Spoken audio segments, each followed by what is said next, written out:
Kelly Ford, K Ford Ratings, has come out. He has updated all the team sheets and the projected Big Ten standings. What did the Akron game, what did the results of week 2 do to the projections? Well, Nebraska's jumped up another spot. Hello. They're up to 7th with a projected 5.5 Big Ten wins. That is up a half a win from last week. They have leapfrogged Michigan, who has dropped to 8th. They're right behind Illinois and Indiana. There's actually, if you look at it, you've got like basically 3 tiers. Well, there's more than 3 tiers, but the top 3 tiers, you got Ohio State and Oregon within 0.2 of a win of each other. And it drops then you down. got USC, who has really been a darling this year in terms of what the analytics believe.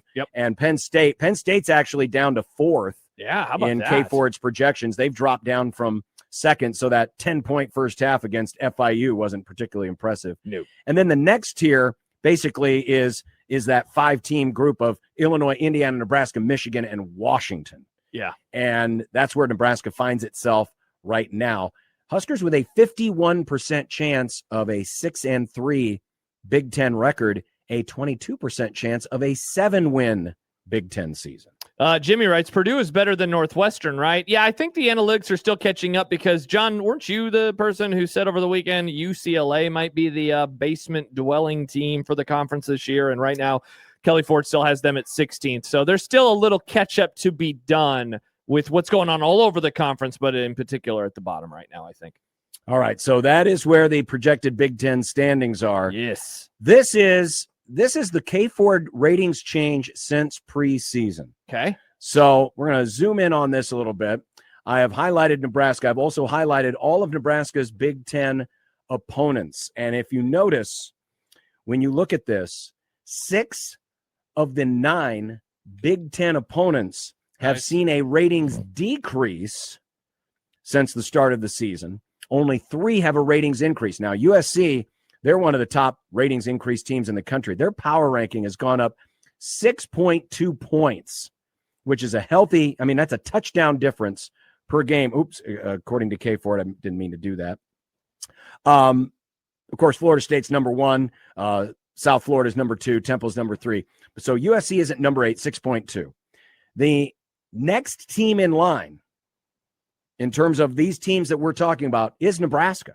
Nebraska's power ranking has gone up 1.9. Wow. It's 43rd best in the country.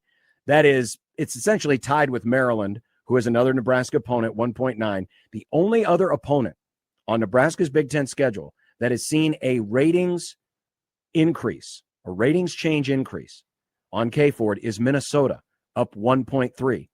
But if you look at the other end of the spectrum, it's a lot of going down. UCLA, 7 points, almost 7 points worse than when they started the season. Yikes. Michigan, nearly 5 points down since the start of the season. Northwestern down 3. Penn State down 2.5. Iowa down 2 and change. And Michigan State down a little less than 2 points. Interesting. But those are all Nebraska's future opponents. Yep. It was already a schedule that was determined to be a light schedule. I think it was 3rd lightest schedule in the Big Ten, according to a lot of the experts, and it's gotten easier. Yes, the USC game has gotten a lot harder. The Maryland game's got a little harder. The Minnesota's game, theoretically, has gotten a little harder. Everything else has gotten a little bit easier. Is that a weird sentence for you to say? The Maryland game has gotten a little harder. Yeah, well, that's very fair, Nick, but they have looked solid enough through the first 2 games. You're going to let the crab people beat you? No, they will not. They will win. So what does this all mean? Well, take a look at this. Wow. K Ford has now projected 8.5 wins. That is up another half point from last week, and it's up a full point from the preseason. So in just 2 weeks, Nebraska's win total has gone from 7.5 to 8.5. Look at the percentage change increase. 51% chance of a 9-win season. That's up 15 points from last week. That has doubled. That's crazy. That has doubled Crazy. From the start of the season. Crazy. The preseason K Ford for 9 wins was 24%. It is now at 51. Wow. That is absolutely bonkers. And you look at the matchups individually, All of them except for Minnesota has seen an increase in the percentage chance for Nebraska winning. Even USC, with how good USC has looked so far to start the season. Nebraska now over 50% chance to beat Michigan, according to Kelly Ford, when they play them next weekend. That is bonkers, man. By the way, that Michigan has changed from 37% to 56%. It's gone up nearly 20 points. Wow. It's gone from a Michigan win to now a projected Nebraska win in 2 weeks.